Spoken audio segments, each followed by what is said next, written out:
तो आज हम लोग जे मेंस के पेपर को सॉल्व करना शुरू करेंगे। ये जे मेंस 2020 का जो पेपर मॉर्निंग शिफ्ट था उसका पेपर है। और फर्स्ट शिफ्ट का पेपर में आज हम लोग पूरी क्वेश्चन जिसमें 25 क्वेश्चन है उसको सॉल्व करेंगे। इसमें सारे के सारे क्वेश्चन जो होते हैं वो मल्टीपल चॉइस होते हैं। ठीक है।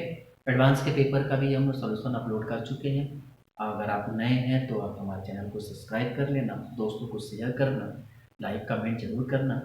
ठीक है। ताकि उन बच्चों को जरूर शेयर करना जो बच्चे जो है जिनको पेपर की काफ़ी ज़रूरत होती है, पैटर्न पता चलता है कि किस तरह से पेपर एग्जाम में आते हैं, क्या लेवल होता है, ये सब चीज़ों के बारे में इसमें काफ़ी अच्छे तरीके से बताया गया है। ठीक है। इस चैनल पर आपको नीट के भी पूरे फिजिक्स, केमिस्ट्री और बायो के पेपर सॉल्व करके मिल गए, अपलोड किए जा चुके हैं। साथ में आपको 10th क्लास ले 11th 12th BSc first year, second year, third year सारे क्लासेस का मतलब कि आपको बॉटनी, जूलॉजी, केमिस्ट्री का पूरा नोट्स सहित मैटर अवेलेबल है यहाँ पर। ठीक है। तो आप अगर नए हैं तो आप जरूर सब्सक्राइब करना। अब आइए हम शुरू करते हैं आज की कहानी। ठीक है। आज हम लोग जेईई मेंस का पहला पेपर हम लोग एनालिसिस करना शुरू कर रहे हैं, जहाँ पे आपको सबसे पहले क्वेश्चन की अगर हम शुरुआत करें तो कह रहा है कि the relative strength of ionic intermolecular force and decreasing order. अब इसमें देखिए सबसे बड़ा चीज दिया गया है कि ठीक है, पहले क्वेश्चन को अगर गौर से देखें तो कह रहा है कि the relative strength of the intermolecular force of decreasing order. Decreasing order मतलब सबसे मजबूत बॉन्ड।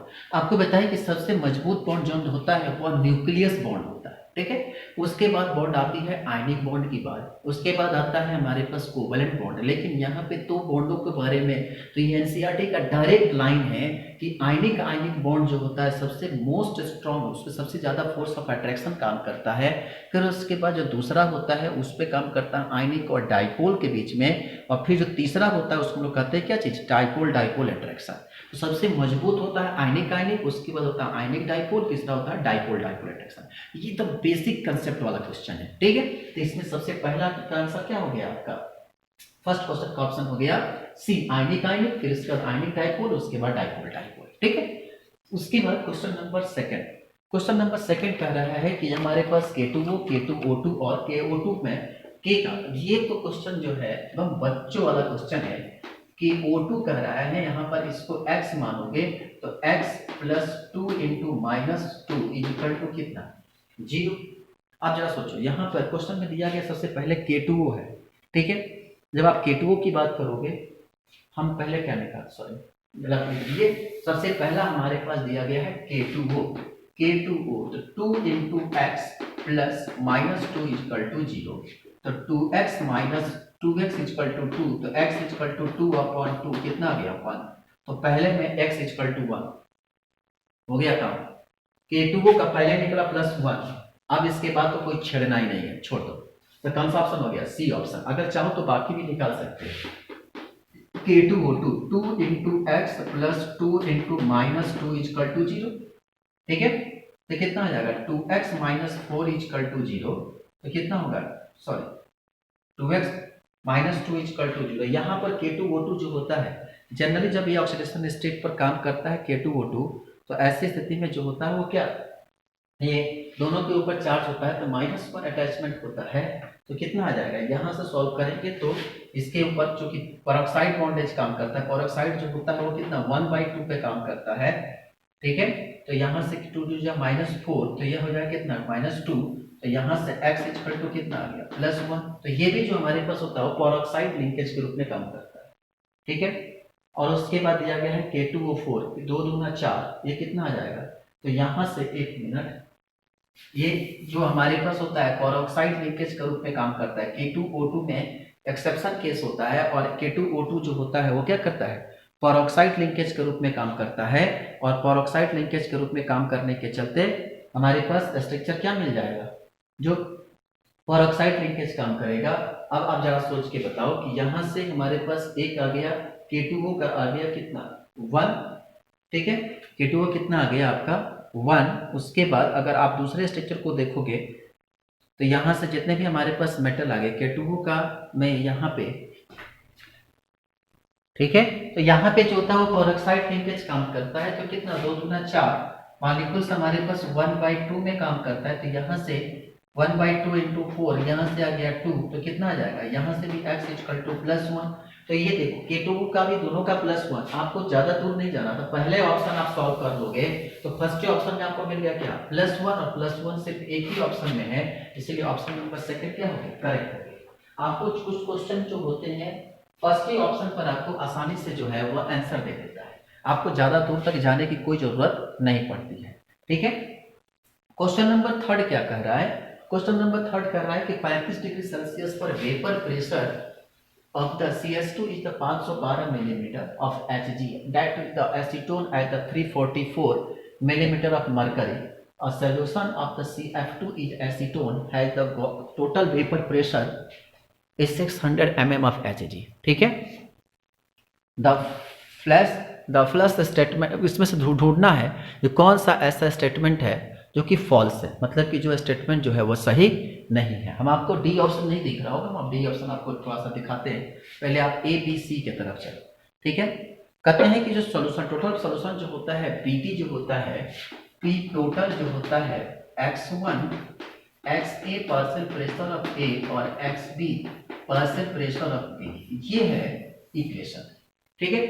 अब जरा सोचो, कह रहा है कि जब भी हमारे पास मैक्सिमम वैल्यू XA का तब होगा जब हमारे पास कितना होगा, जब XA जो होगा वो कितना 1 हो 1, तो ऐसी स्थिति में हमारे पास वैल्यू जो मैक्सिमम, तो ध्यान रखेंगे कि मैक्सिमम XA जो होगा वो कितना होल्ड कर सकता है 1, तो ऐसी स्थिति में जो BT की वैल्यू होगी वो ज्यादा से ज्यादा होगा, वो कितना 512 जो होगा 512 mm of Hg mercury, 512 mercury में जब क्या होगा CS2 की वैल्यू जब 1 हो रहा है तो ये 512 mm ऑफ Hg के ऊपर इसके प्रेशर काफी ज्यादा होगा, तो आप लिख सकते हो क्या maximum value of XA can be hold किस पर, होल्ड इज 1, मैक्सिमम वैल्यू क्या होगा फ्रैक्शन का 1 होगा, कब, जब उस स्थिति में जो पार्शियल प्रेशर यानी कि जो हमारे पास प्रेशर की वैल्यू होगी वो 512 mm होगी, और अगर उस स्थिति में 512 में होगी, लेकिन जब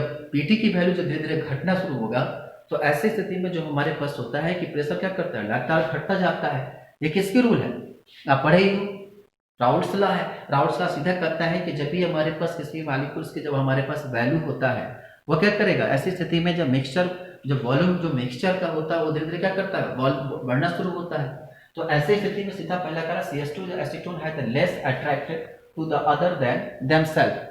आप बताओ, कह रहे हैं कि इस स्थिति में लेस अट्रैक्ट नहीं, मोर अट्रैक्ट देन सेम, क्या करता है मिक्सचर की वैल्यू करने पर बढ़ता है। दूसरा कह रहा है कि heat must be observe order of the produce the solution at the 35 degree Celsius. Heat produce नहीं, हीट जो होता है वो एग्जिस्ट होगा तब, मतलब ऐसी स्थिति में heat must be observe, but क्योंकि heat must be release at the produce of the 35 degree Celsius, ठीक है। Raoult's law is not obvious the system, ये राउल्ट्स लॉ ही है, राउल्ट्स लॉ ही है ये, ठीक है। तो राउल्ट्स लॉ क्यों नहीं, सब जब राउल्ट्स लॉ ही है ये, तो option number A B C जो गलत हो गया, तो डी ऑप्शन देखो क्या कह रहा है, डी ऑप्शन है क्या मिक्सचर, डी ऑप्शन है क्या mixture of the 10 ml acetone having volume less than 200 ml, क्योंकि जाहिर सी बात है कि वॉल्यूम क्या करेगा, घटेगा, तो ऐसी स्थिति में मिक्सचर का जो वॉल्यूम होता है वो क्या करेगा, हमेशा जैसे जैसे mixture of 10 ml of CS2 and 100 ml of S2 is less than 200 ml। जाहिर सी बात है, हमने पहले ही कहा कि जो मिक्सचर की जो वॉल्यूम होती है वो क्या करती है, हमेशा बढ़ती है, ठीक है। तो मिक्सचर की वॉल्यूम, यही राउल्ट्स लॉ यही तो कहता है कि जब भी हमारे पास कोई कंटेनर में जब इसको मिलाते हैं तो ऐसी स्थिति में जो हमारे पास वॉल्यूम आएगा वो क्या होता है, जो मिक्सचर की वॉल्यूम आएगा वह हमेशा फाइनल कंटेनर के वॉल्यूम से, यानी कि डेल्टा V मिक्सचर वो भी ज़्यादा होता है और डेल्टा H मिक्सचर वो भी क्या होता है, ज़्यादा होता है, ठीक है। इसीलिए इसका ऑप्शन नंबर क्या चला गया, डी ऑप्शन, ठीक है। इसके बाद क्वेश्चन नंबर थर्ड क्या कह रहा है, क्वेश्चन नंबर थर्ड हो गया, क्वेश्चन नंबर फोर्थ में आइए। क्वेश्चन नंबर फोर्थ कह रहा है कि आपके पास which is the atomic radius, question number fourth आपको शो कर रहा है, क्वेश्चन नंबर 4 है कि the atomic radius of Ag is closest to the, अब देखो इसमें पीरियोडिक टेबल में लॉट कराओ, क्वेश्चन नंबर 4 देखोगे तो कर atomic radius of A G is closest to the. आप जब देखोगे टेबल में लेंथेनाइड कंट्रैक्शन जो होता है जिसके चलते जेड इफेक्टिव की वैल्यू जो होती है वो बढ़ती है, ठीक है। और जब जेड इफेक्टिव की बढ़ेगी तो ऐसी स्थिति में एयू जो होता है गोल्ड की जो साइज होती है वो क्या होती है, बिगर होती है। और ऐसी स्थिति में क्या करता है ये, इस कंडीशन में इनकी एटॉमिक रेडियस जो होगा वो डायरेक्ट क्या होता है, सिल्वर के करीब करीब बराबर होता है, ठीक है। तो इसका ऑप्शन नंबर हो गया सी। आगे दिया है कि the dipole moment of CCl4 CCl3 CH4 are the order. आप देखो ये क्वेश्चन जो है थोड़ा सा बड़ा अच्छा क्वेश्चन है। अब आपको इसका ऑर्डर बताना है। अब देखो कह रहा है कि हमारे पास CCl3 CL4 दिया गया है, ठीक है। तो आप इस चीज़ को हमेशा याद रखिएगा कि जितने भी कंपाउंड्स होते हैं इसमें से सबका ज्योमेट्री जिस कॉम्प्लेक्स का कह रहा है कि जितने भी कंपाउंड्स हैं सारे के सारे की ज्योमेट्री जो होती है वो टेट्राहेड्रल होती है। कैसा होती है, टेट्राहेड्रल होती है। और जैसे ही टेट्राहेड्रल होगा तो ऐसी स्थिति में क्या होगा, नेट डाइपोल मोमेंट जो होगी वो जीरो होगी। तो टेट्राहेड्रल होगा तो नेट डाइपोल मोमेंट जो होती है वह जीरो होती है। और जैसे ही हमारे पास इसमें से जितने भी, आप ध्यान रखेंगे एक मिनट, अब टेट्राहेड्रल स्ट्रक्चर है तब इसमें से दो स्ट्रक्चर ऐसे हैं जहां पर आपका क्या चीज है, क्योंकि जितने भी स्ट्रक्चर हमारे पास है एक फर्स्ट सेकेंड थर्ड सारे के सारे का शेप जो है वो टेट्राहेड्रल शेप का है, ठीक। और टेट्राहेड्रल शेप का है पहली चीज, उसमें से आपका CCl4 और CH4 दोनों का डाइपोल मोमेंट जो होता है वह जीरो होता है। क्या होता है, डाइपोल मोमेंट जो होता है वह जीरो होता है, ठीक है। तब उसके बाद बच गया क्या चीज, CH3। अब जबकि जब CCl4 और CH4 का डाइपोल मोमेंट कितना होता है, जीरो होता है। अब जब CCl4 और CH4 का डाइपोल मोमेंट जीरो हो गया तो बच गया CHCl3। इसकी डाइपोल मोमेंट क्या होगी, सबसे ज़्यादा होगी। तो CHCl3 की डाइपोल मोमेंट होती है वो सबसे ज़्यादा होती है। उसके बाद CCl4 और CH4 का डाइपोल मोमेंट जो होता है वह जीरो होता है। तो CCl3 की ज़्यादा होती है, उसके बाद CCl4 और CH4 ये दोनों आपस में क्या होते हैं, बराबर होते हैं। और ये जो होता है वह ज़्यादा होता है। तो इसका ऑप्शन नंबर कौन सा सही हो गया, सी नंबर ऑप्शन सही हो गया, ठीक है। उसके बाद क्वेश्चन नंबर 6 दिया गया, the comparison of the zeolite process of the removal of permanent hardness synthetic Riemann method less effective of the exchange of the anion. बेटा इसका आप डायरेक्ट जो है एनसीईआरटी का, ये डायरेक्ट एनसीईआरटी का लाइन है, इसमें आप हमेशा याद रख लीजिएगा कि जब भी कैटायन और एनायन जब होगा ज़्यादा इफिशियंट होगा तभी आसानी से क्या होगा, वो एक्सचेंज कर सकता है, ठीक है। ये डायरेक्ट एनसीईआरटी का लाइन है, इसमें आपको कुछ नया चीज़ नहीं सीखना है कि परमानेंट हार्डनेस के लिए क्या करते हैं, more efficient it can exchange of the both cation and anion, ठीक है। ऑप्शन नंबर 6 का ऑप्शन नंबर डी जो है वह इसका सही है, ठीक। क्वेश्चन नंबर 7 की अगर बात करें तो कह रहा है कि amongst the following statement which was the not produced the question number 7 देखो, following statement which was not produced by the Dalton matter consist individually divide. आपको डाल्टन का एक्सपेरिमेंट आ गया, एटॉमिक स्ट्रक्चर की कहानी, ठीक है। कह रहा है कि डाल्टन ने क्या कहते हैं कि व्हेन गैस कंबाइन या react with a chemical reaction they do simple, ध्यान रखेंगे उसमें दिया गया है कि क्या कहा गया था कि व्हेन द गैस कंबाइन, ठीक है, व्हेन द गैस कंबाइन और react with the chemical reaction they do show a simple ratio of the volume provide all gases and maintain the same temperature and pressure। ये था गे-लुसाक का नियम, ठीक है।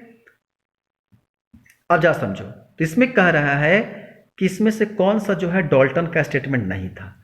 कह रहा है कि व्हेन गैस कंबाइन और react of the chemical reaction they do the sample ratio of the volume. Very good, ये था गे-लुसाक का नियम, ठीक है। Matter can consist individual atom, ये भी डाल्टन ने कहा था। Chemical reaction involve the organism of the atom, ये भी डाल्टन ने कहा था, ठीक है। फिर उसके बाद उसमें डाल्टन ने क्या नहीं कहा था कि व्हेन द गैस कंबाइन या react with the chemical reaction they do solve the simple ratio of the volume provide all gases maintain at the same. ये डायरेक्ट लाइन है किसका, गे-लुसाक का नियम का, ठीक है। बाकी सारे स्टेटमेंट डाल्टन ने कहा, पर जो इसका सेकेंड स्टेटमेंट है वो किसने कहा था, गे-लुसाक ने कहा था। इसीलिए इसका सेकेंड स्टेटमेंट है वो है गे-लुसाक का नियम, ठीक है।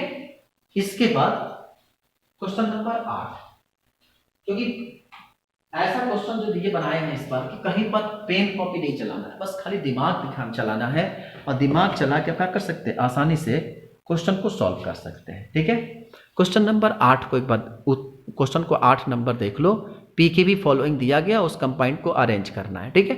आप क्वेश्चन को देख लो, क्योंकि हमको इसमें थोड़ा सा पेन कॉपी चलाना पड़ेगा, क्योंकि इतना याद रखना है कि जितने भी वीकर कंजुगेट बेस होते हैं, ठीक, सॉरी, वीकर कंजुगेट एसिड जो होते हैं, weaker conjugate acid strongest base, ध्यान रखेंगे, वीकर कंजुगेट एसिड और क्या, स्ट्रॉन्गर बेस, ठीक है। तो ऐसी स्थिति में हमारे पास जो गाइड क्या कहते हैं, एरिस्टोटलिन हो गया, स्ट्रक्चर होता है, इसमें हाई टेंडेंसी होती है H+ आयन को एक्सेप्ट करने का, ठीक है। और जिसके पास H+ आयन की हायर टेंडेंसी होगी एक्सेप्ट करने का, तो ऐसी स्थिति में जरा स्ट्रक्चर नंबर फर्स्ट को देखो, इसके पास कंजुगेशन ज्यादा है, H+ आयन जो होगा वो ज्यादा एक्सेप्ट करने की टेंडेंसी होगा, तो ऐसी स्थिति में हमारे पास क्या होगा कि काफी स्टेबल कंजुगेटेड एसिड देगा, और इसलिए इसकी बेसिसिटी क्या होगी, काफी ज्यादा होगी, क्योंकि इसके पास कंजुगेशन ज्यादा है, ज्यादा कंजुगेशन होगा, तो ऐसी स्थिति में क्या होगा, आसानी से H+ आयन देगा, जो H+ आयन देगा उसकी बेसिसिटी क्या होती है, तो ऐसी स्थिति में जो होगा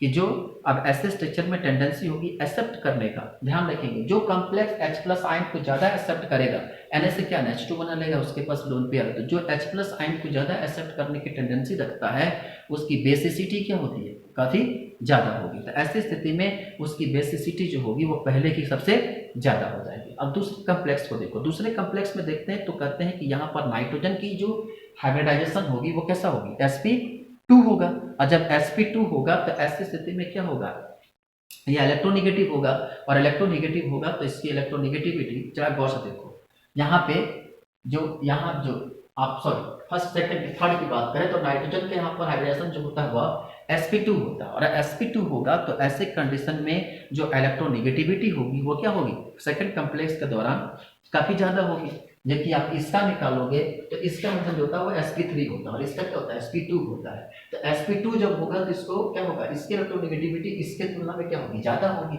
ठीक है।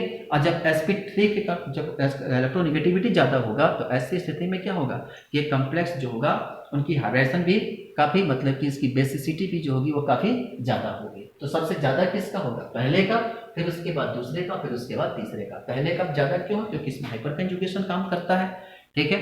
सेकंड और थर्ड में क्या है, sp3 और sp2 है, इस स्थिति में वो क्या करेगा, ऐसी स्थिति में बेसिक कॉम्बिनेशन ध्यान रखेंगे कि sp3 जो कंपाउंड होता है उस कंपेयर किसके द्वारा, जो हमारे पास है, चूंकि एमीन भी एक बड़ा अच्छा काम करता है, प्राइमरी अमीन और सेकेंडरी अमीन, प्राइमरी अमीन और सेकेंडरी अमीन भी जो होता है एक बेसिक फैक्टर के रूप में काम करता है, ठीक है। तो ऐसी स्थिति में फर्स्ट सेकंड थर्ड, फर्स्ट क्यों होगा, फर्स्ट होने के पीछे रीजन होता है कि इसके पास क्या होता है, कंजुगेट बेस के रूप में काम करता है, और इसलिए क्या करता है ये अधिक से अधिक H+ आयन को एक्सेप्ट करेगा। सेकंड और थर्ड में क्या है कि सेकंड कंपाउंड में नाइट्रोजन जो है उसकी sp3 हाइब्रिडाइजेशन है, जबकि थर्ड में जो है वो sp2 है, और ऐसी स्थिति में जो होगा sp3 ज्यादा होने sp3 है, ऐसी स्थिति में क्या करेगा, उसकी बेसिक पावर जो होगी वो ज्यादा होगी, और sp2 वाले की क्या होगी, ऐसी स्थिति में कंजुगेशन पावर जो होगी वह कम हो जाएगी, तो इसीलिए आपका ऑप्शन सबसे ज्यादा फर्स्ट, उसके बाद सेकंड, उसके बाद थर्ड, मिला लो कोई ऑप्शन है, फर्स्ट ऑप्शन, ठीक है। क्वेश्चन नंबर 9 देखो, बड़ा अच्छा क्वेश्चन है 9 नंबर, कह रहा है कि दिए गए रिएक्शन है उसको कंप्लीट करना है, ठीक है। क्वेश्चन नंबर 9, क्वेश्चन नंबर 9 को अगर हम थोड़ा गौर से देखें, जरा समझे ना, रिएक्शन हमारे पास क्वेश्चन नंबर 9 का बड़ा इंपॉर्टेंट रिएक्शनों में से रिएक्शन है, और बहुत डिफिकल्ट भी नहीं है। कह रहा है कि हमारे पास which of the product of the following reaction, यहाँ पे तो मैग्नीशियम और ईथर है, जाहिर सी बात है कि जब मैग्नीशियम और ईथर आता है तो वहां पर कौन सा काम करता है, ग्रिग्नार्ड रिएजेंट आता है, ठीक है। तो कहा कि सबसे पहले हमारे पास रिएक्शन दिया हुआ है,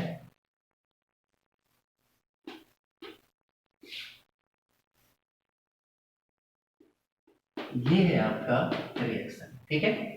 सबसे पहले दिया गया है NaBH4 और H2O के साथ रिएक्शन कराना है, ठीक है। फिर उसके बाद करना है PbR3 के साथ, आपको बोर्ड दिख रहा है, थोड़ा सा हम बोर्ड को घुमा रहे हैं इधर, ठीक है, अब दिख रहा है ना बोर्ड, चलिए NH4Br। अब इसके बाद क्या करना है कि जैसे ही हमारे पास है, अब इसको क्या करो कि यहाँ से ये टूटेगा H+OH, यहाँ क्या करेगा, अगर H+OH क्या करेगा, यहाँ से बॉन्ड का क्लीवेज होगा, और बॉन्ड का क्लीवेज होने के बाद क्या करेगा, यहाँ पर अगर अटैक करेगा तो यहाँ से बॉन्ड टूटेगा तो क्या बनेगा,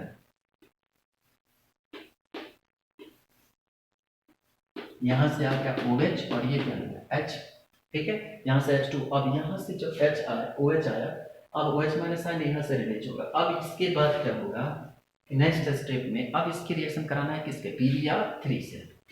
PbR3 के प्रेजेंस में इसकी रिएक्शन कराएंगे। PbR3 से रिएक्शन कराएंगे तो यहाँ से ब्रोमीन जो होगा इस OH को यहाँ से क्या करेगा, रिलीज करेगा, और यहाँ से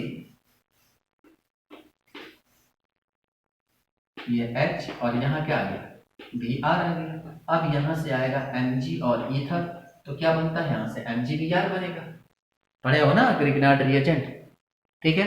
तो यहाँ से क्या करेगा, ये आकर यहाँ पर अटैक करेगा, तो MgBr यहाँ से क्या करेगा, आकर यहाँ पर बन जाएगा MgBr। तो क्या आ गया, यहाँ से Mg और Br आ गया, यहाँ H आ गया। अब इसके बाद लास्ट में कराना है CO2 और हाइड्रोनियम के साथ, ठीक है। तो यहाँ से जब रिएक्शन कराओगे H3O प्लस और CO2 के प्रेजेंस में,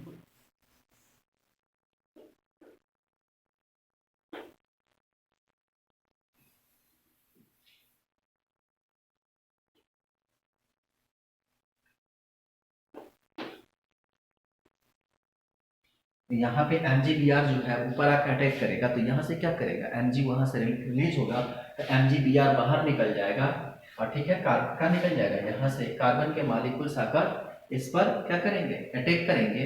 और जैसे ही यहाँ से अटैकिंग ग्रुप आएगा, अटैकिंग ग्रुप आने के साथ ये कार्बन 1 2 3 4 5 एक कार्बन, ठीक है, इसके पास अटैक किया, फिर उसके बाद जाया और यहाँ पे आपका क्या है OH, और ये आ गया डबल, ठीक है।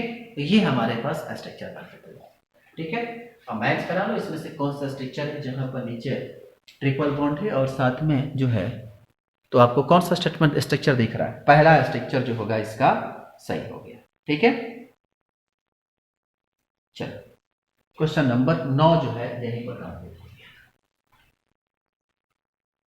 क्वेश्चन नंबर 10 देखो, विच ऑफ द ऑर्बिटल N5ms जो है, अब बेटा क्वेश्चन नंबर 25 को देखो, क्वेश्चन पढ़ लो। The orbital containing association with the quantum number N5 ms जो है वह 1/2 है। थोड़ा सा सिस्टम थोड़ा सा दिक्कत कर रहा है, ठीक है। N5ms 25 है, ठीक है। अब देखो ऐसे स्थिति में हमारे पास N5 है और N की वैल्यू, अब जरा बताओ N की 5 जो है वैल्यू 5 है, कितना है 5 है। अब समझना थोड़ा सा, ये क्वेश्चन बहुत आसान है, कुछ ज्यादा डिफिकल्ट क्वेश्चन नहीं है ये क्वेश्चन जो है बहुत एक आसान है। कह रहा है कि n की वैल्यू जो है 5 दिया हुआ है, n = 5 है, n - l = कितना। अब जरा बताओ n की वैल्यू जो है 5 है, तो l की वैल्यू क्या होता है, फॉर्मूला क्या होता है, l, पहले निकालो l, n हो गया, तो n = होता है n - 1, यानी कितना हो गया 4, ठीक है। तो n की वैल्यू कितना आ गया 4 आ गया। जब n = 5 आता है, n = 5 आता है, तो कौन कौन से ऑर्बिटल इसमें पार्टिसिपेट करेंगे, 5s 5p 5t और 5f, क्या 5s 5p 5t 5f और 1 2 3 4 और कितना, क्योंकि L की वैल्यू क्या है 4 है, तो आपको पता है ना L की वैल्यू 0 होता है तो S, L की वैल्यू 1 होता है तो P, L की वैल्यू 2 होता है तो D, L की वैल्यू 3 होता है तो F, और D L की वैल्यू 4 होता है तो G, तो S P D F यानी कि 5G, इतने जो होंगे वह इलेक्ट्रॉन पार्टिसिपेट करेंगे, 5s 5p 5d और 5f, ठीक। तो ऐसी स्थिति में जब हमारे पास नंबर ऑफ ऑर्बिटल निकालेंगे तो कितना निकल कर आएगा, इसके लिए S के लिए 1, कितने इसमें से होंगे, S में कितने होते हैं 2 ऑर्बिटल, पढ़े हो ना, दो इलेक्ट्रॉन भरे कितने कितने, एक ऑर्बिटल, तो S में कितने ऑर्बिटल, एक ऑर्बिटल, P में कितने 3 ऑर्बिटल, दिख रहा है ना बोर्ड, S में कितने ऑर्बिटल, एक ऑर्बिटल, P में कितने 3 ऑर्बिटल, D में कितने 5 ऑर्बिटल, F में कितने 7 ऑर्बिटल और G में कितने 9 ऑर्बिटल। तो 1 3 5 7 9, तो 1 3 4 5 9 9 7 16 16 9 कितना 25, तो कितने ऑर्बिटल हो गए 25।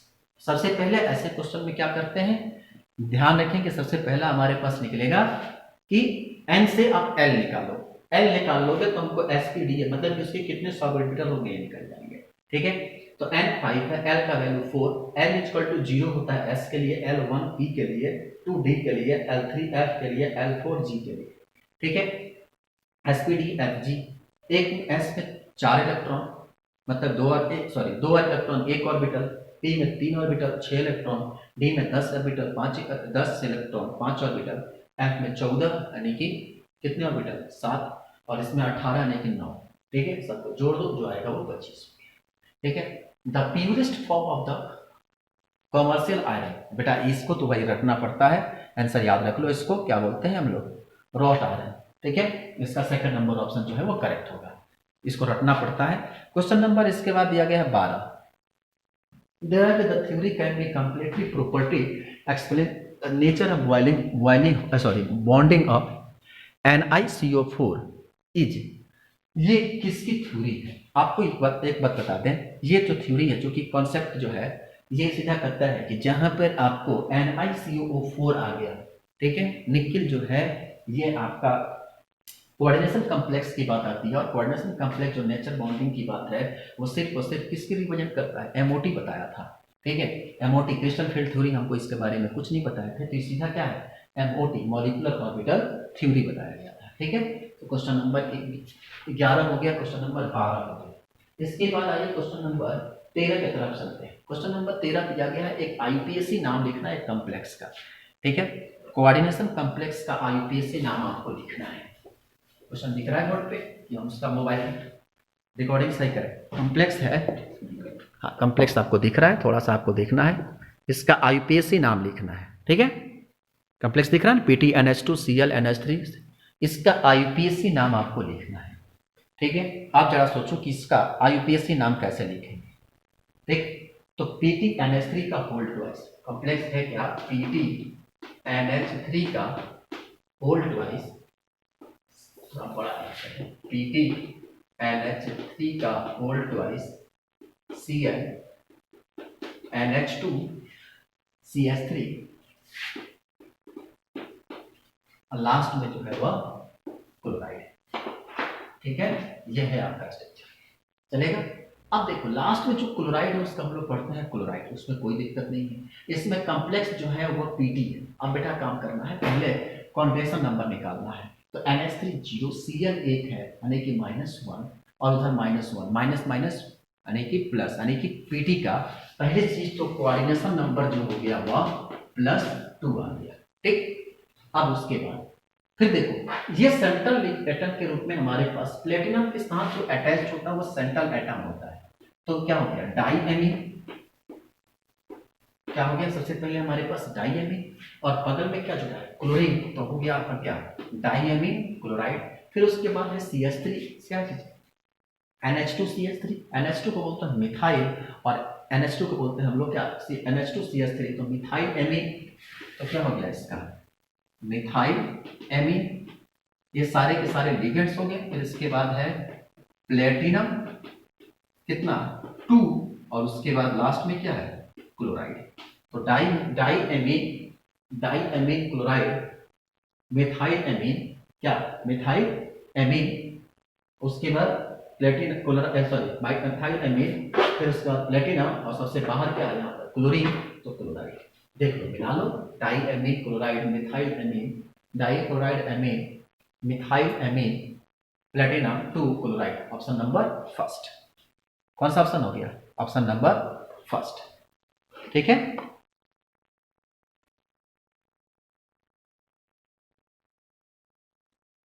चलो इसके बाद दिया गया है question number 4, sorry question number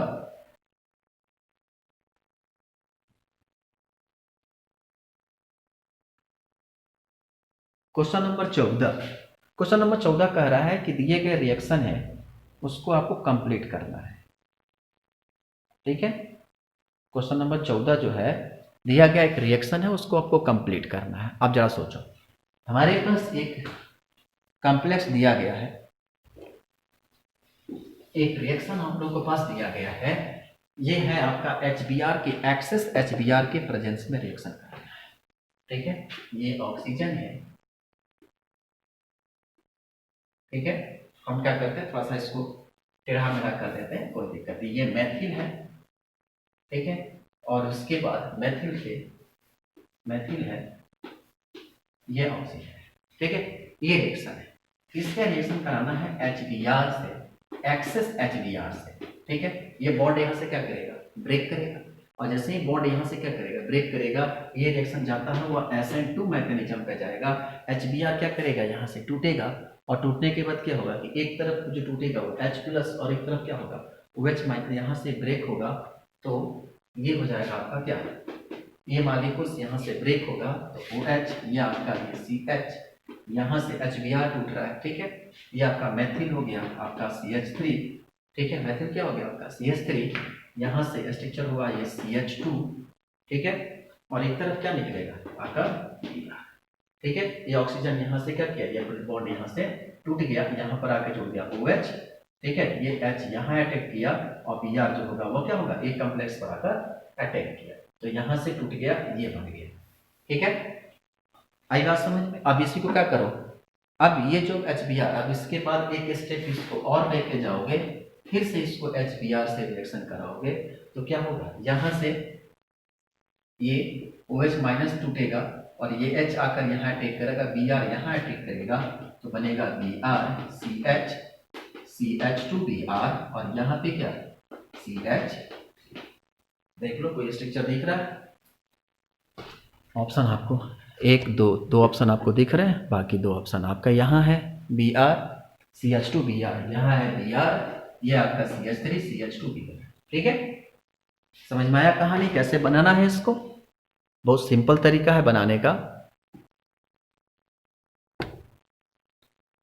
सबसे पहला क्या काम करना है आपको, यहाँ से बॉन्ड को क्लीवेज करना है, बॉन्ड को क्लीवेज किए, यहाँ से आया CH2, ठीक है। यहाँ पर आकर अटैक होगा, अटैक होने के बाद आकर Br बन गया, CH2Br हो गया, ये स्ट्रक्चर उसका फिर HBr से रिएक्शन कराओ, यहाँ से OH और H2O निकल जाएगा, क्या निकलेगा यहाँ से H2O, और ये Br आकर अटैक करेगा तो Br CH3 CH2 CH2Br, ठीक है। अब ऑप्शन मिला लो जो तुमको ऑप्शन उसमें से दिख रहा है, क्या है 2 Br है, 2 Br है, CH2 CH2 2 Br हो गया, बीच में एक स्ट्रक्चर हो गया, मैथिल हो गया, ऑप्शन नंबर 1 आ गया ए, ठीक। चलो क्वेश्चन नंबर 15, क्वेश्चन नंबर 15 क्या है,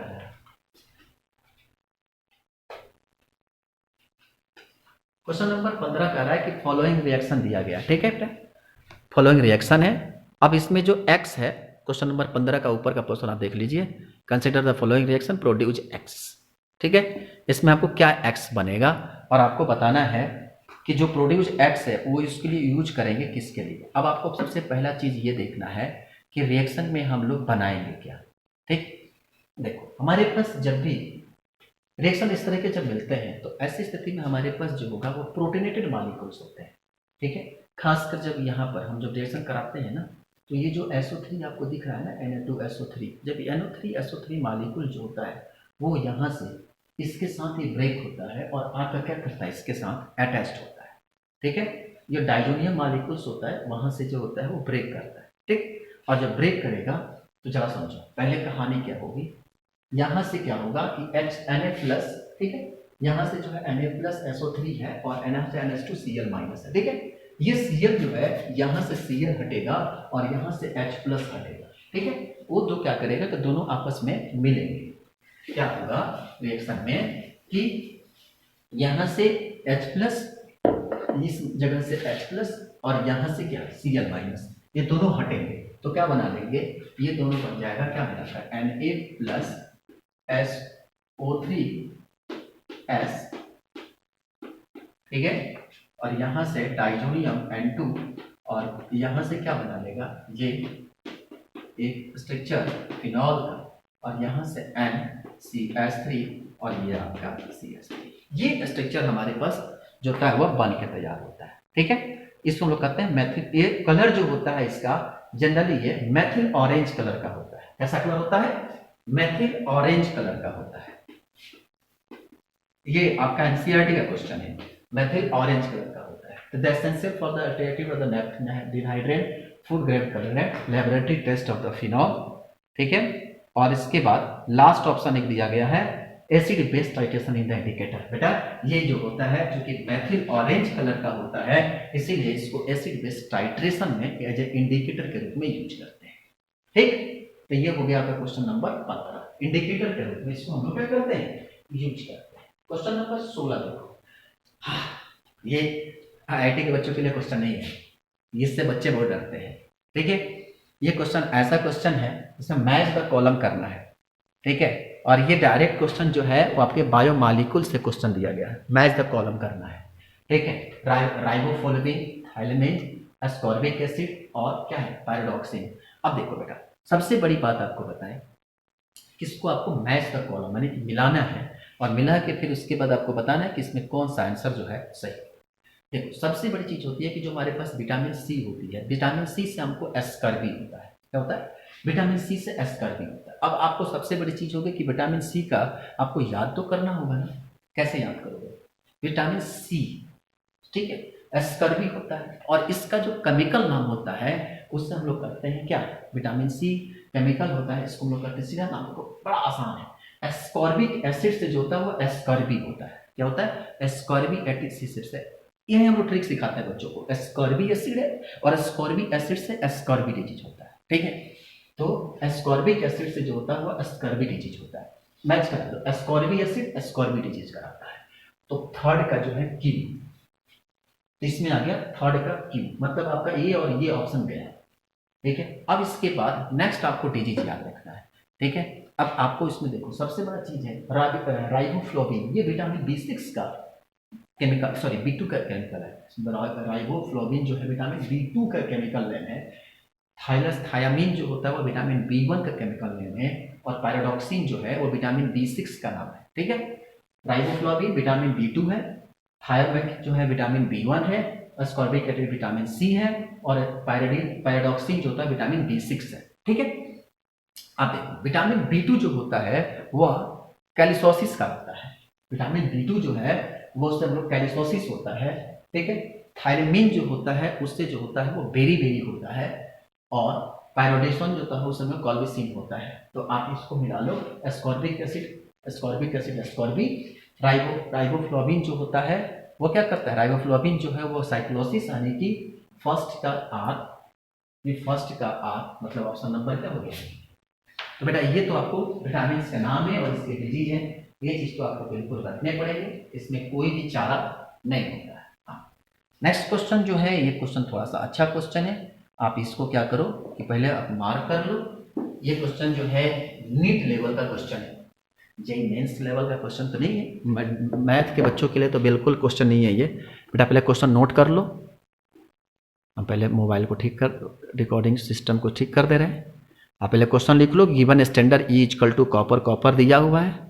ठीक है, अब आपको पहले इससे क्या करना है, सबसे पहले इसमें का ई नॉट वैल्यू कैलकुलेट करना है। क्या कैलकुलेट करना है, ई नॉट कैलकुलेट करना है। ठीक है, तो सबसे पहले आप क्वेश्चन में देंगे कि कॉपर जब हमारे पास क्या होता है कि 2 इलेक्ट्रॉन, यहाँ पर Cu2+ है, Cu2+ जब 2 इलेक्ट्रॉन लेगा तो क्या बनेगा, कॉपर बनेगा।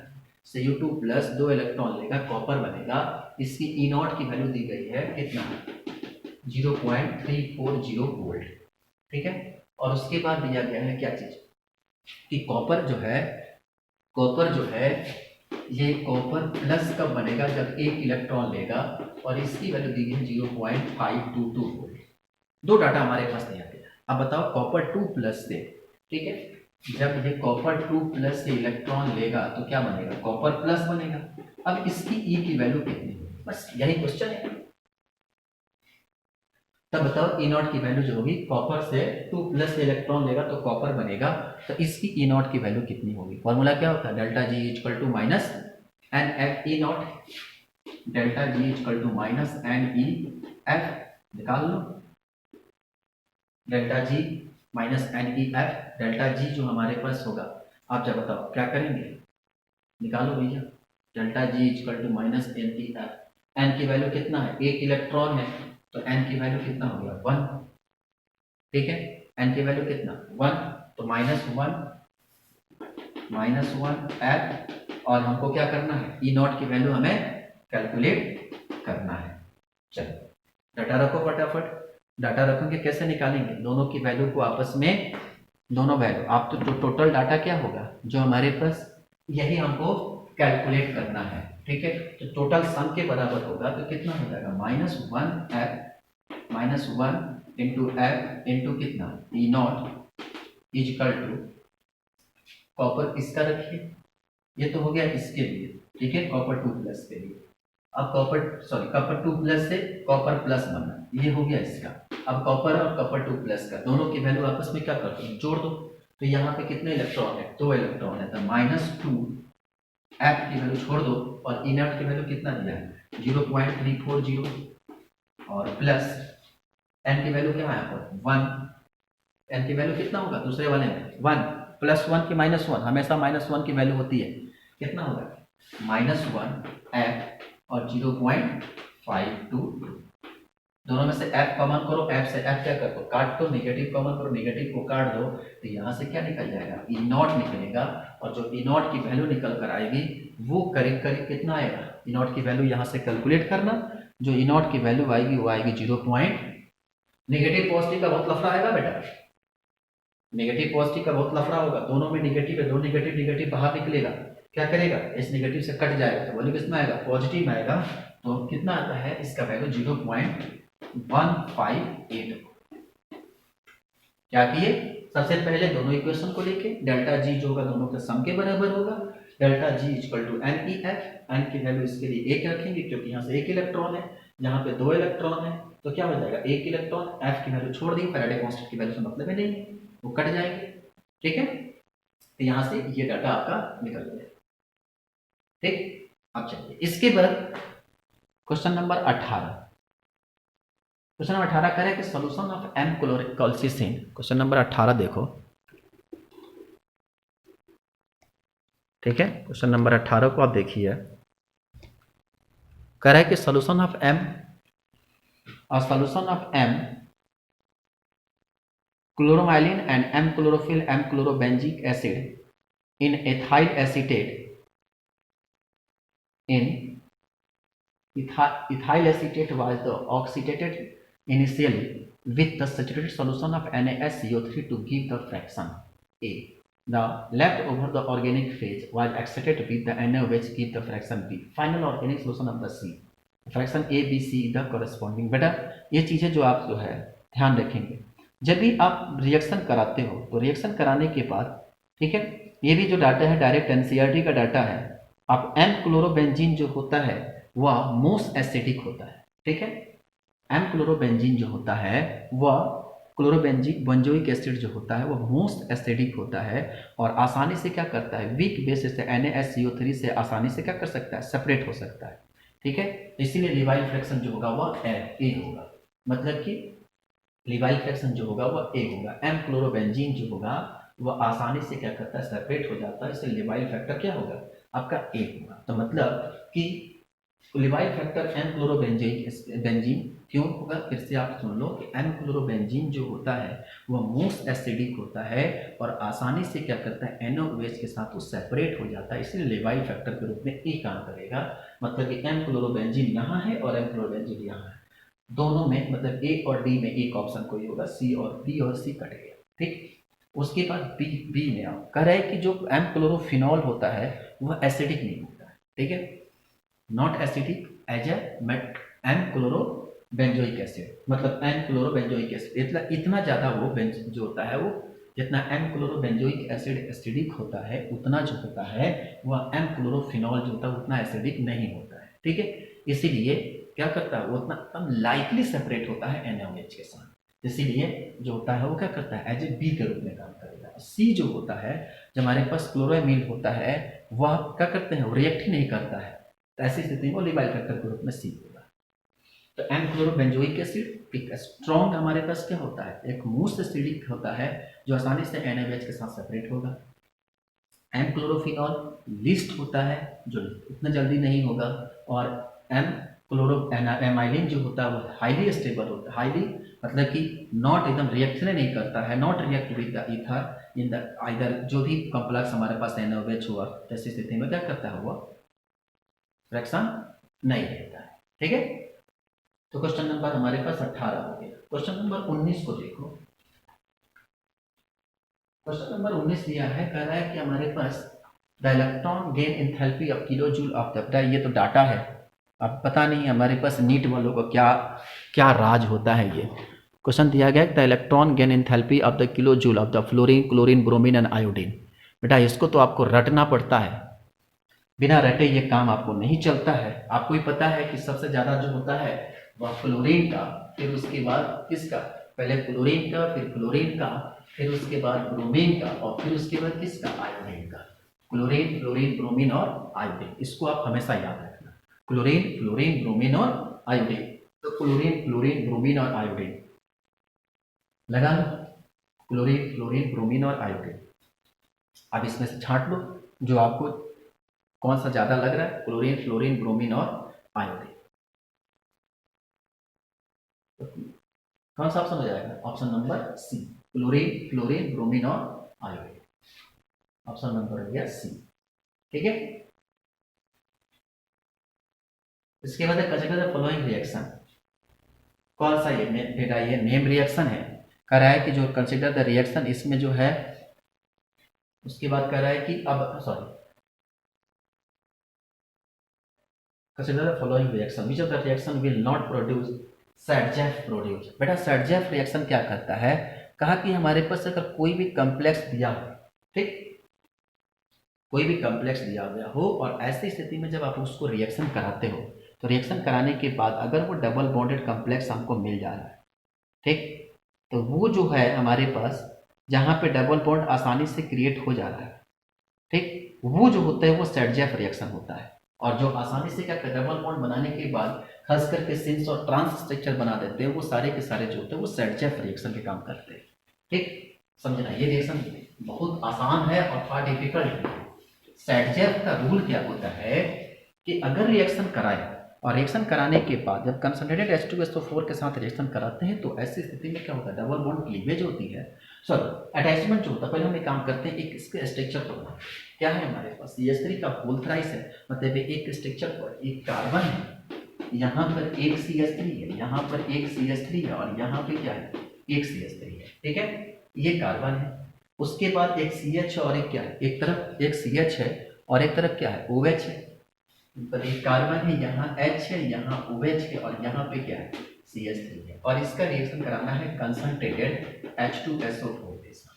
ठीक, चलिए अब यहाँ से क्या होगा कि ये H है और यहाँ से क्या होगा कि इसके किसी एक मॉलिक्यूल्स को, ये यहाँ पर CH3 है, यहाँ से जो H है और यहाँ से H और यहाँ से H, यहाँ से H और OH जो है वो बाहर निकलेगा, तो क्या बनेगा, CH3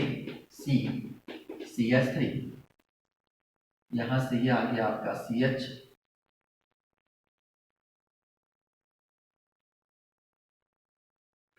कुछ स्ट्रक्चर गलत लिख रहे हैं क्या,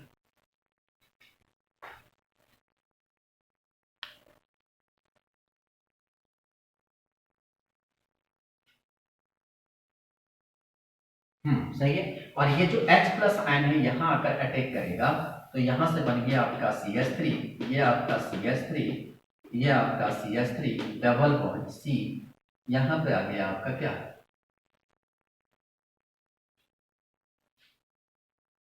कुछ जो है कुछ हम गलत कर रहे हैं, सैडजेफ का रूल है क्या, स्ट्रक्चर हम थोड़ा सा गलत कर रहे हैं। ये आपका है CH3, ये है आपका CH3, ये है आपका CH3, ये है आपका H, ये है आपका OH, ये है आपका CH3। ठीक है, अब देखो सैडजेफ का रूल करता है क्या है कि दिए गए स्ट्रक्चर में जब ये प्रोटीनेशन होता है, तो प्रोटीनेशन पे यहाँ पर ये अटैक करता है, ठीक है, यहाँ ये अटैक करता है, यहाँ A अटैक करता है और ये मॉलिक्यूल्स यहाँ अटैक करता है, तो CH3 ये आपका आ गया CH3 डबल बॉन्ड, यहाँ पे आपका क्या आ जाएगा, ये एक मॉलिक्यूल यहाँ पे CH3 और यहाँ पे आ गया आपका CH3, ये है, और यहाँ से क्या निकलेगा H2O, ये कराते हैं कंसंट्रेटेड H2SO4 के साथ रिएक्शन। ठीक, ये है इसका पहला रिएक्शन। उसी तरह से जब आप उसमें रिएक्शन कराओगे, सेकंड वाले में भी, बी वाले में भी जब रिएक्शन कराओगे, पोटेशियम ये A है, जब B कराओगे तो ये आपका CH3 का, ये CH3, ठीक है, का होल ट्वाइस, यहाँ पर है H, एक तरफ है CH, एक तरफ है आपका CH क्या, CH3 का होल ट्वाइस कार्बन कार्बन के साथ, एक मिल गया आपका हाइड्रोजन, एक हाइड्रोजन, ठीक है। यहां से आपका मिल गया CH CH3, तो इस तरफ जाएगा हाइड्रोजन, एक तरफ जाएगा Br और एक तरफ जाएगा आपका CH3, ठीक है, चलेगा। यहां से ये निकलेगा तो बन जाएगा आपका HBr, तो क्या बन जाएगा, ये CH3 डबल बॉन्ड, एक तरफ H और एक तरफ क्या, आपका CH3, ये है आपका सेकंड स्ट्रक्चर, ठीक है।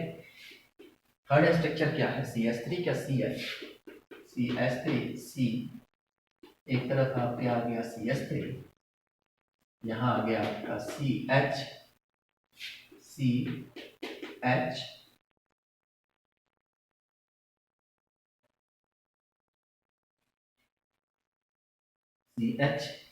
इसके बाद आ गया आपका Br और ये आपका आ गया CH3, ठीक है।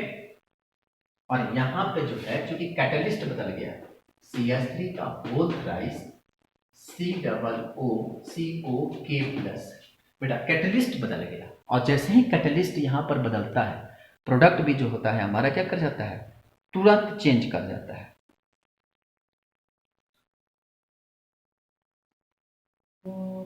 ठीक है।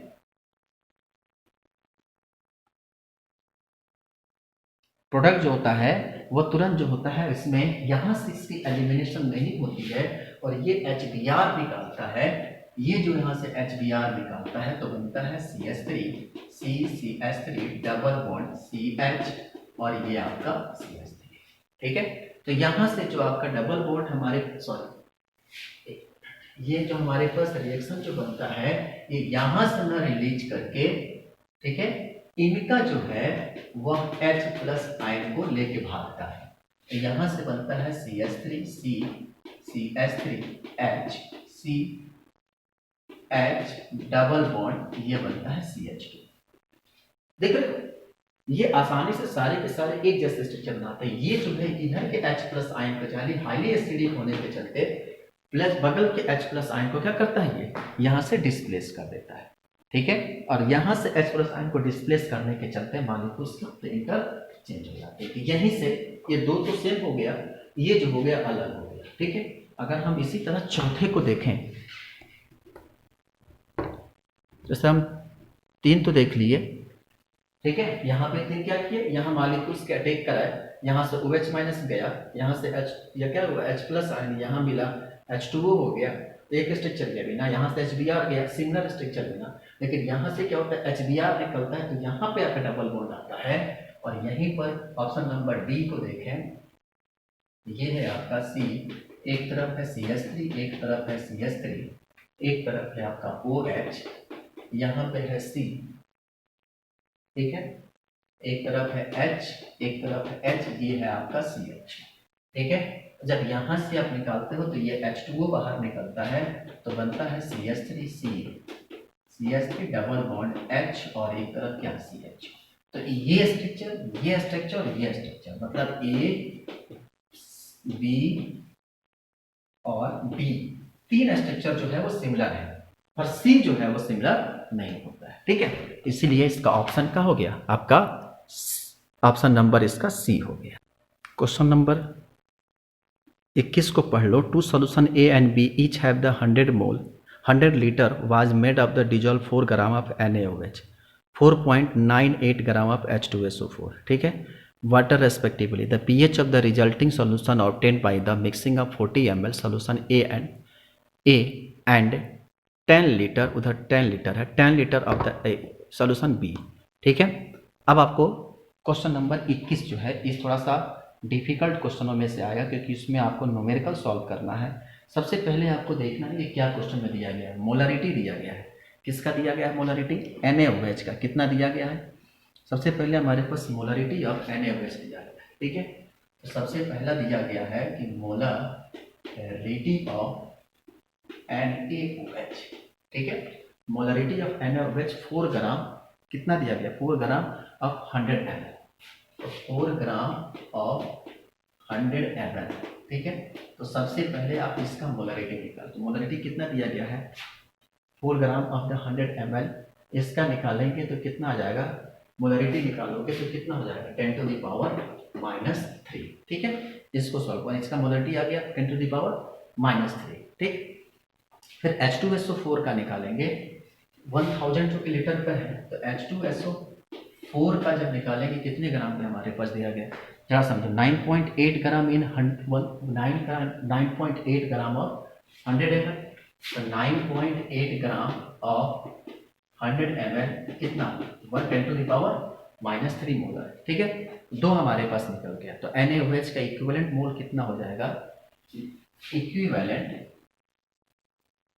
मोल ऑफ NaOH, ठीक है। तो इक्विवेलेंट मोल ऑफ NaOH का इसका फॉर्मूला क्या लिखेंगे, MV1N1, पढ़ते हो ना, molarity into volume into number of mole, तो क्या MV into N1 molarity 10 to the power 3, इसकी वॉल्यूम कितना दिया गया है, वॉल्यूम देख के बताओ 40 ml, और N1 की वैल्यू कितना 1, तो इसका कितना आ जाएगा 4 इंटू 10 टू द पावर -2, एक डाटा आ गया यानी कि 0.04, ठीक है। उसी तरह से निकालो H2SO4 का, देखो H2SO4 कितना आ रहा है, H2SO4 में से यहाँ पर NaOH से H प्लस N की वैल्यू कितना 1, एक H प्लस H2SO4 के लिए कितना आएगा MV इंटू N2, मोलरिटी कितना 10 टू द पावर -3, वॉल्यूम कितना दिया गया है, वॉल्यूम देख के बताओ कितना है 10, और 2H प्लस N भी होगा 2, तो कितना हो जाएगा 2 इंटू 10 टू द पावर -2, 0.02 आ गया, ठीक है। अब यहाँ से हमारे पास टोटल निकालना है, तो आप निकाल लो, क्या कहते हैं molarity of 10 to NH for N2, volume of NaOH N2 NF of NaOH, ठीक है। दोनों को आप निकाल कर टोटल मॉलिक्यूलर वेट, टोटल यहाँ से निकाल दो, बना लिए इतना,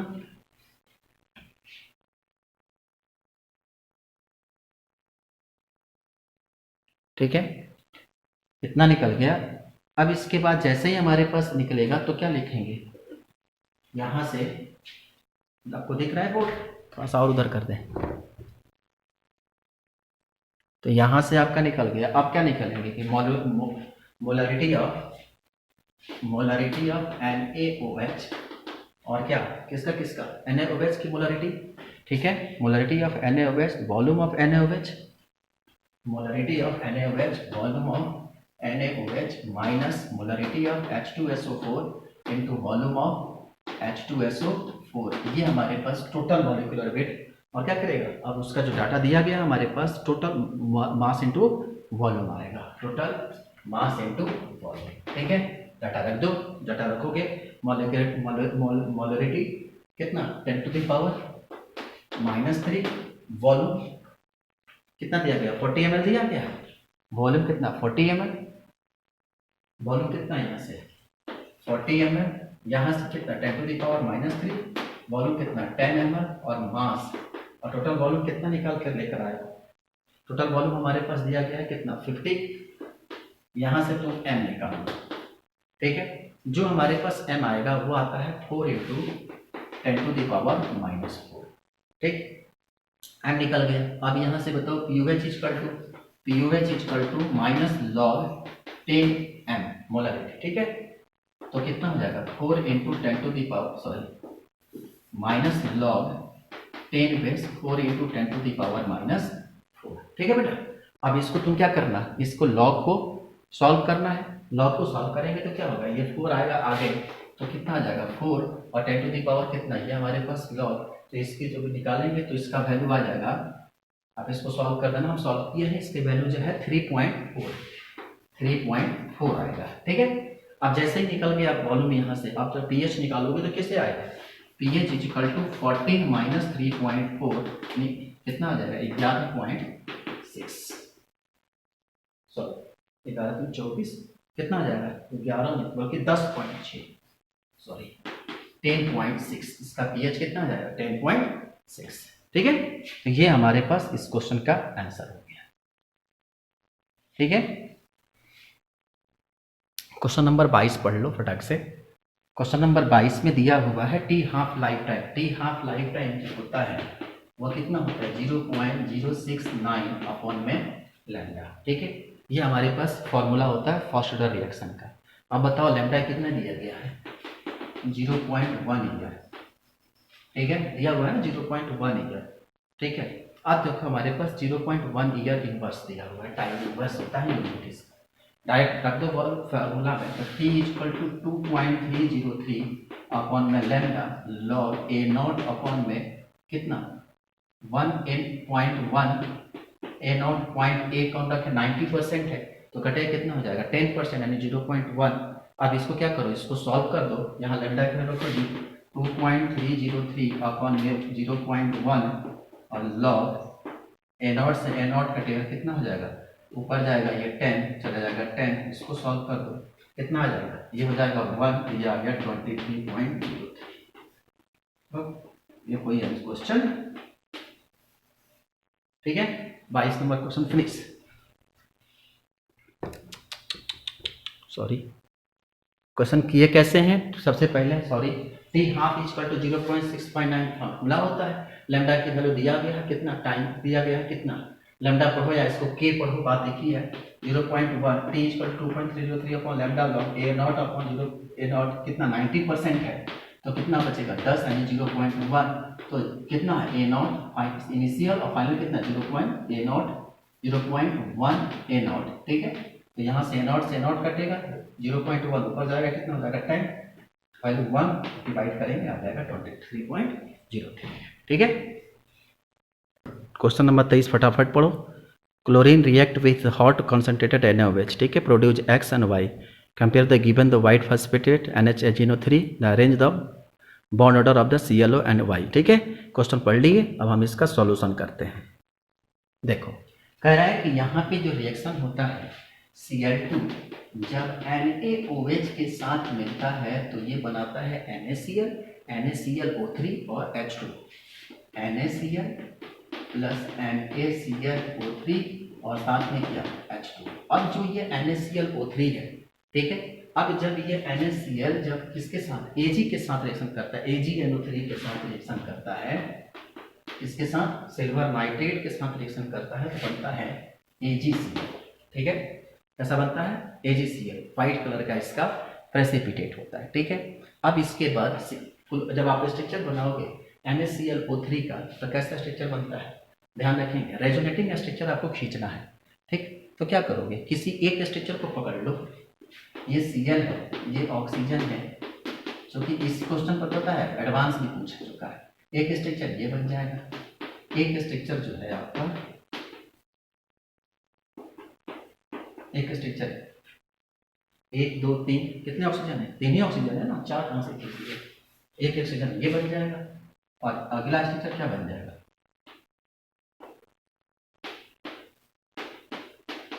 तो 4 3 कितने रेजोनेंस बन गया 3। ठीक है, तो पूछा गया है कि बताइए बॉन्ड ऑर्डर क्या होता है, bond order equal total number of bond upon में total number of bond upon में total number of resonating structure. Bond order equal to total number of bond upon में रेजोनेटिंग स्ट्रक्चर। देख लो कितने bond है इसके पास, कितने बॉन्ड है 2 3 और 2 5, तो 5 और कितने रेजोनेंस है 3, तो कितना हो गया 5/3 1 पॉइंट कितना 667। सबसे पहले आप इसका स्ट्रक्चर बना लो, स्ट्रक्चर बनाने के बाद क्या कर दो, रेजोनेंस खींच दो, रेजोनेंस खींचने के बाद फॉर्मूला निकालो, bond order equal total number of bond upon में total resonating structure. Total number of bond कितना है देख लो, Cl ऑक्सीजन 3 ऑक्सीजन है, 5 बॉन्ड है और टोटल रेजोनेंस कितने 3 है, तो 5/3 इक्वल टू कितना 1.67। क्वेश्चन पूछ रहा है कि कितने क्लोरोफिनिकॉल में कायरल कार्बन होंगे।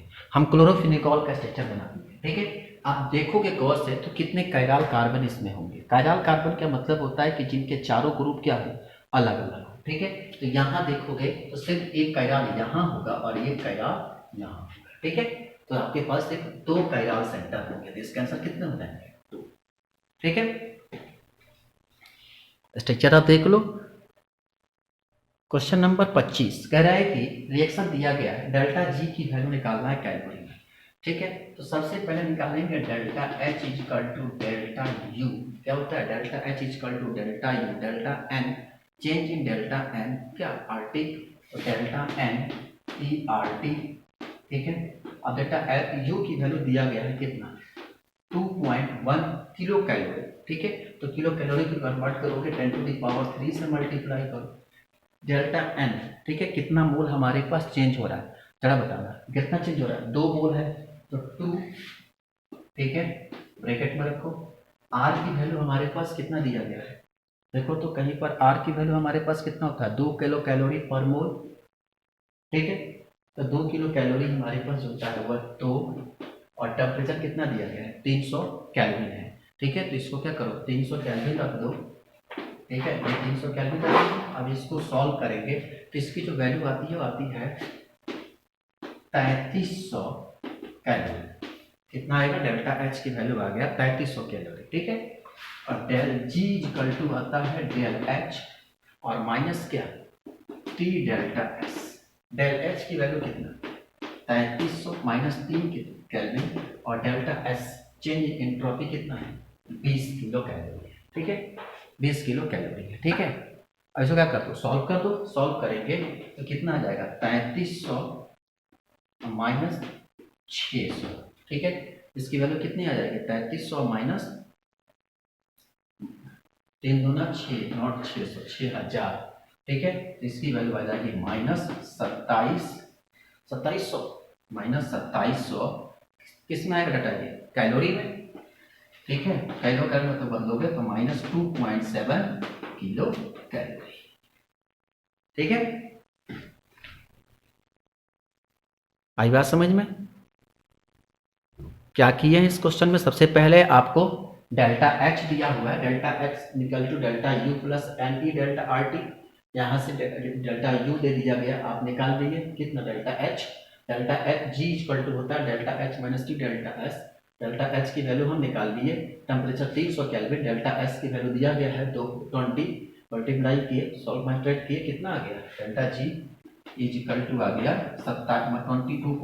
22.7 किलो कैलोरी। ठीक है, ये है आपका पहला पेपर। ठीक है, उम्मीद करते हैं आपको समझ में आया होगा। अगले क्लास में हम इसका सेकंड पेपर सॉल्व कर देंगे जो इवनिंग शिफ्ट में था। ठीक, जहां आपको कुछ दिक्कत होगा, थोड़ा फास्ट सॉल्व की जाती है तो की वजह की एक थोड़ा सा 25 क्वेश्चन है, उसको जल्दी जल्दी निपटाना रहता है, कि क्वेश्चन को समझाना रहता है, इससे थोड़ा सा तेजी में पढ़ाना होता है। ठीक है, जहां आपको दिक्कत होगा आप हमको जरूर कमेंट बॉक्स में बता दीजिएगा, सर यहाँ दिक्कत है, हम उसको अगले लेक्चर में अपलोड कर सही कर देंगे। ठीक है, चलिए आज इतना ही, थैंक यू सो मच।